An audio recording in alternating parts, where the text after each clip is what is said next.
Good morning Bacolod, good morning Negros, good morning Pilipinas, good morning world. Welcome sa atong programa Kapawa Diyos nun nga kaalam kag solusyon sa tagsa ka sitwasyon. Ang inyo anchor Pastor Ray Jimenez. Mangin kaupod naman naton sa 20 minutos antes kita magumpisa magapangamuyo kita anay.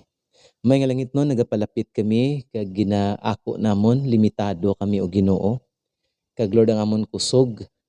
Lord God, hawot-hawot kinakinanglan namon ang imubulig ang kaalam sa imupulong kag ang panghikot sa imubalan nga espiritu sa amon mga tagsa ka sitwasyon. Sugataa kami o Ginoo. Pinapangabay namon nga ikaw makipagsugilanon sa tagsa namon katagpalamati. Gamitan ining programa mangin pagpakamaayo o Ginoo sa kada isa nga makabati sini. We thank you. We bless you in Jesus name. And everybody say amen and amen. This morning ang aton nga topic is entitled The Person of our Lord Jesus Christ. No, sa sining kabuhi damo kita may nabalaan pero ang masubo sini mga kauturan masaming hindi naton masyado nakilala ang aton Ginoo. No, paano bala naton makilala ang aton Ginoong Jesucristo? Wala liwan kundi paagi siya nga pulong, no. Ang iya pulong ang kapahayagan sang tagipusoon sang Ginoo. Ang iya pulong kapahayagan sang kaalam sang Dios. Ang iya pulong amo ang espirituhanon nga pagkaon naton bilang mga katawhan, mga kauturan. So the person of Jesus describes more accurately ano ba lang nga sahi sang kabuhi ang or kondisyon sang aton kabuhi may ara kita bilang tawo. Pinpahayag ini sa John 14:6 nga naghambal ang pulong sang Ginoo. Si Jesus nagsabat, I am the way, the truth, and the life. No one comes to the Father except through me. This passage speaks about our human condition. No? First, naghambal si Ginoong Jesus, I am the way, because we lost our way. No? Confused and we are deceived, no? Sa sining pangabuhi. That's why damo ang mga bagay nga hindi naton maintindihan kakatabo tungod may deception. No? Isa sa mga tools ang yawa sa sining nga uling inadlaw is the power of deception. So grabe gid ang deception subong. That's why grabe ang mga scam tungod nga ang mga tawo makabintaha, makapang-into, abansi sila isig kaparehos, no. We lost our way. We are confused. Without God, without the guidance of His Word, without the leading, without the wisdom of the Holy Spirit, we are lost and we are confused and we are deceived. Isaiah 53 verse 6, we all like sheep have gone astray. Each of us has turned his own way, and the Lord has laid on him the iniquity of us all. In Proverbs 14 verse 12, there's a way that seems right to a man, but in the end, it leads to death. No? Mayara kisa ang pamaagi nga para sa aton insakto, pero sa punta sinigali, no, dalan sang nga magadulong sa aton sa katalagman o kon even kamatayon. So because of that, we need direction and we need instruction, no. So kinanglan tagid, that's why God has given us His Word. No, His Word is like an instruction, is an admonition, is a command, is a guidelines, no. Ang iya nga pulong, ang iya gani nga pulong sa libro sang Psalms, God's Word is a lamp to my feet, hambal ni David, and a light unto my path. The entrance of God's Word bringeth forth light. So we need direction and we need instruction from godly men and women. No, sa mga tawo nga una naka-experience na nakakilala sa Ginoo, we have the Word of God, no, nga nagahatag sa aton sa ginatawag the standards for life and right conduct, mga kauturan. Right conduct, the standards of faith sa aton nga pagtuluhan, ang pulong sa Ginoo among standard, no, kag sa aton nga pagpangabuhi o kon pagsinalayo. So number 2, nga naghambal ang Ginoo, I am the way, the truth, because mga kauturan nang our hearts were darkened, ang aton nga tagipusoon nadulman, nadulman ang aton tagipusoon because mga kauturan sang sistema sang kalibutan nga aton ginapuy-an nga waay nagasugid sang tuod, no? Wala sa pundasyon sa tuod, no? Kung imo tan-awon even ang mga pamaagi sang aton nga mga lideres sa aton pungsod, no, hindi ka gid kabalo kung ano gid bala ang tuod. Even ang media medyo gakaapektuhan naman, instead nga amo ni ang media ang may responsibilidad nga balansihon ang istorya, may mga gakatabo naman nung hindi nagakadapat sa aton nga media industry. No? So our hearts were darkened. Ephesians 4:17. So I tell you this and insist on it in the Lord, that you must no longer live as the Gentiles do in the futility of their thinking. And verse 18, they are darkened in their understanding and separated from the life of God because of the ignorance that is in them due to the hardening of their hearts. No? Ang tao, ignorante sa pamaagi sang Ginoo. Tungod tig-ang ila tagipuson. Hindi sila gusto magbaton sang instruction, hindi sila gusto magbaton sang kaalam sa pulong sa Ginoo. Nung mas gusto nila ang kalibutanon, tawhanon nga kaalam, mga utod. In Romans 1:25, they exchange the truth of God for a lie and worship and serve created things rather than the Creator who is forever praised. Amen. So imagine, bayluhan ta kuno ang kamatuoran sang kabutigan. In short, a conscious choice nga ginahimo sang tawo nga instead nga embrace naton ang pulong sang Ginoo as the truth, as the standard sang aton pagtuo, as the standard sang aton pagpangabuhi, mas ginapili ta ang siyensya, mas ginapili ta ang mga filosofiya sang tawo sa sini nga kalibutan rather than mga kauturan, ang kamatuoran nga naghalin sa Ginoo nga amo ang iya nga pulong. John 8:32, then you will know the truth and the truth will set you free. No, so nadulman ang atong tagipusoon. And hambal sa pulong sa Ginoo, ang solusyon sini dapat ma-encounter ta ang kamatuoran. No? Jesus was the living word of God, was the manifest word of God. No? In the beginning was the word, hambal sang John chapter 1 verse 1. And the Word was with God, and the Word was God. And in verse 14, and the Word became flesh and dwelt among us, mga kauturan. No? So, out from darkness, halin sa kadulom, nakita ta ang sanaaw sang kasanag, no, sang Ginoo paagi sa persona ni Ginoong Jesucristo. Dapat ako no ma-encounter, no? Kung imo tan-awon ining meaning sang no, then you will know the truth, and the truth will set you free.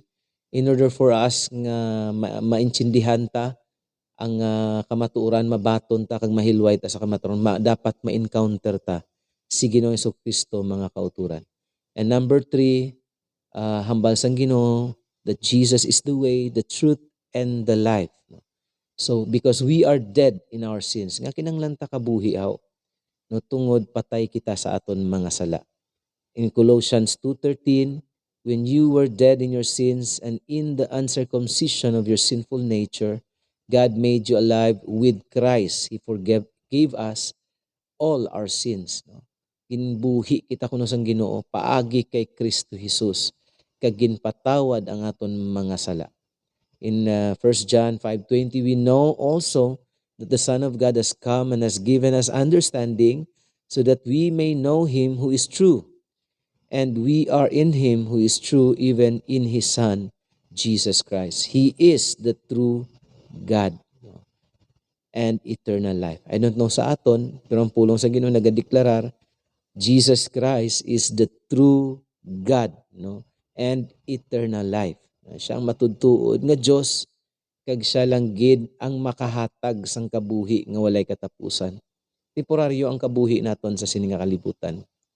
No, ang malipot man ang kabuhi ang sa pulong sang Ginoo, it's full of sorrow, it's full of difficulties, no. Madamo sang challenges ang ini nga kabuhi, no. And kung ang aton paglaom masang-at lang sa sining kabuhi nga lipot nga ihatag sang Ginoo sa aton, praise the Lord kung makalabot kita 70, 80, nevertheless hindi kita magkabalaka because paagi sa aton kaangtanan kay Ginoong Jesucristo, we can achieve life.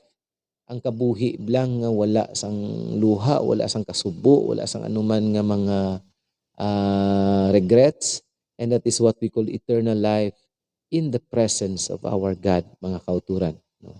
John 20 verse 31, but these are written, the word of God was written, that you may believe that Jesus is the Christ, the Savior of the world, no? The anointed one and his anointing, the Son of God, and that by believing you may have life in his name. Sa pamangkot, pastor nga kinanglan ta pa life, kay buhi man kita. No? Tanaw naton mga kauturan, damo sang sahi, no, sang kabuhi. May ara kitang physical life. No? Amo ni ang sigurado kita nga buhi subong kung gagiho kita, gaginhawa kita. Pero ang madamo nga mga katawhan sa kalibutan nga wala ya kaangtanan kay Ginoong Jesucristo, wala ya nakabaton sa iya nga ila Ginoo kag manluluwas, they are dead spiritually. Take note of this, ang physical nga kamatayon, no, dapat ang kamatayon dapat may mabulag nga duwa ka bagay nga hindi pwede bulagon, no? Once nga magbulag na ang espiritu sang tao sa ilawas, ginatawag na ang tao nga medically or physically dead. So paano naman niya ang spiritual death nga ginatawag? No nga agahambal kita nga buhi kita physically pero patay kita spiritually. No, once nga wala kita kaangtanan relationally.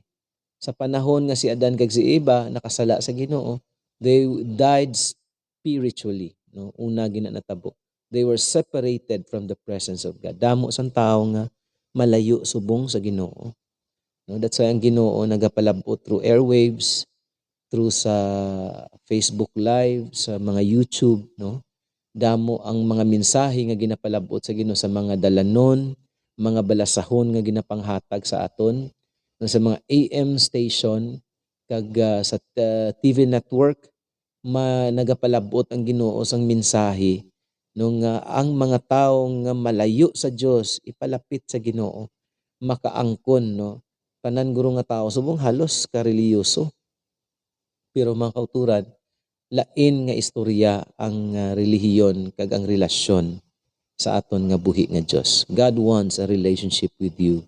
Kung ikaw na nga tao subong ka pamati kag wala ka pa sang relasyon sa Ginoo, no, sa punta sini nga mensahe pangamuyo kita, no, sa pagbaton kay Ginoong Jesucristo nga aton Ginoo kag manluluwas agud magaumpisa ang aton nga relasyon dira sa Ginoo, mga kauturan. Only then sa sina nga time nga kita may kabuhi spiritually.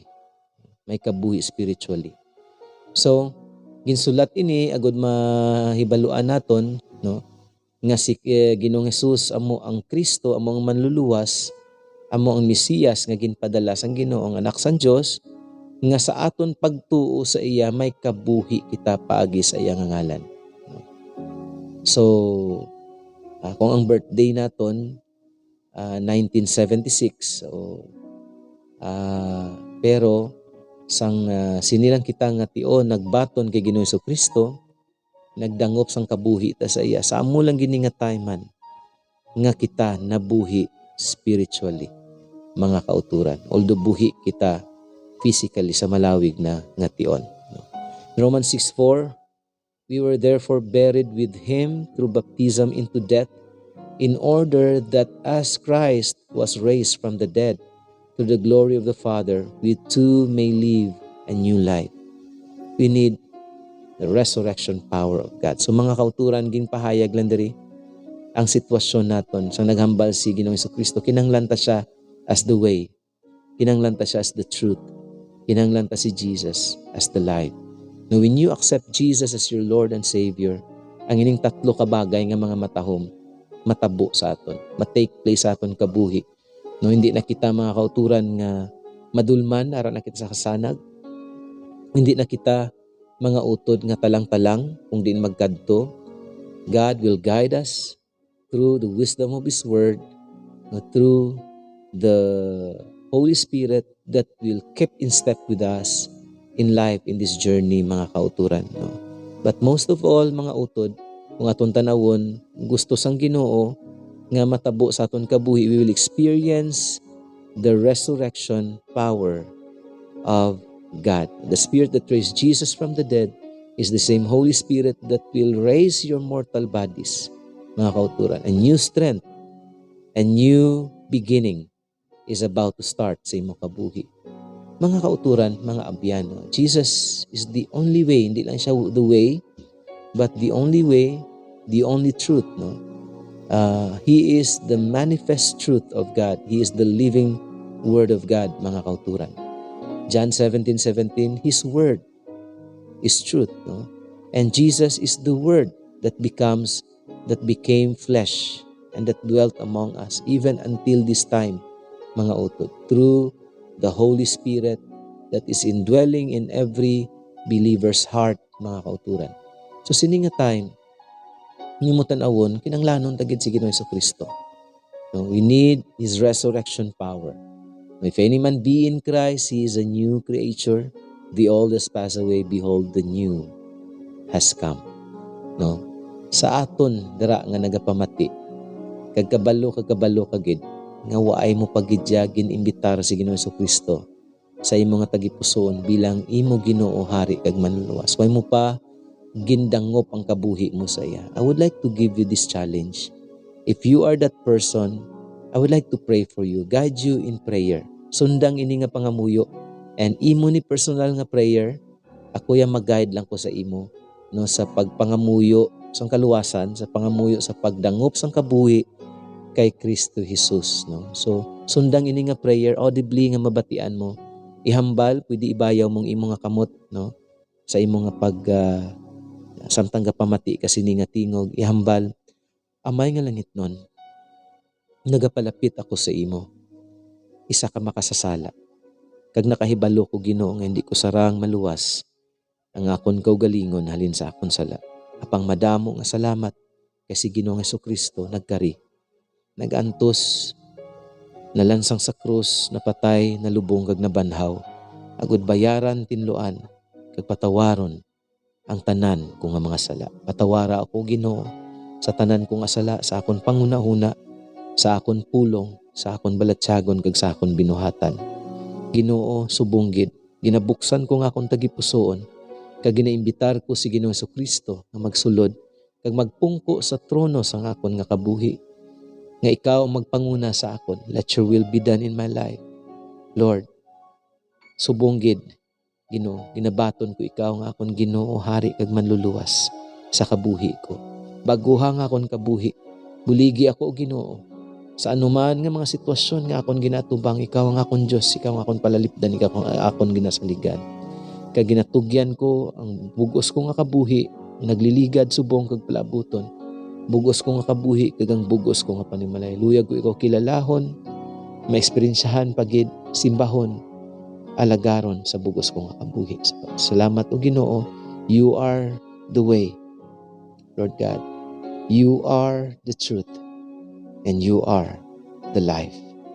Thank you, Lord, for who you are. Lord, and I will experience ang Ginoo nga mga bagay. Even, Lord, ang mga area sa akon kabuhi, nga dali na lang Ginoo. Lord God, mapatay o kung napatay na gid.